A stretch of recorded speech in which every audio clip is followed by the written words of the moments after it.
গণ অধিকার পরিষদের আলোচনা সভা চলাকালে দুই পক্ষের মারামারির ঘটনা ঘটেছে। শনিবার বিকেলে উপজেলার বাইপাস সড়কের পাশে অবস্থিত গণ অধিকার পরিষদের কার্যালয়ে এই ঘটনা ঘটে।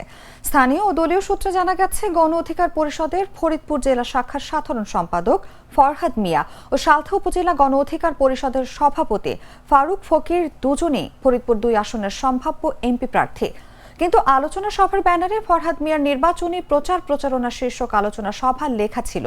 বিষয়টি ফারুক ফকিরের সমর্থকদের নজরে এলে তারা প্রতিবাদ জানান। এক পর্যায়ে দুই পক্ষের সমর্থকেরা হাতাহাতি ও মারামারিতে লিপ্ত হন। পরে সভায় উপস্থিত নেতারা পরিস্থিতি শান্ত করেন।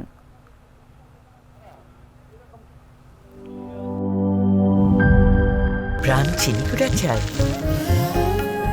সেই সুগন্ধ। একটিও ভাঙা চাল নেই, কি পরিষ্কার। প্রাণ প্রত্যেকটি চাল বেছে বেছে বিশেষ প্রক্রিয়ায় প্যাক করে। পোলাও, খিচুড়ি, বিরিয়ানি, কি ঝরঝরে। তাই তো স্বাদে সেরা, সুগন্ধে ভরা। প্রাণ চিনিগুড়া চাল, পরম যত্নের চাল। প্রাণ, জীবনের স্বাদ।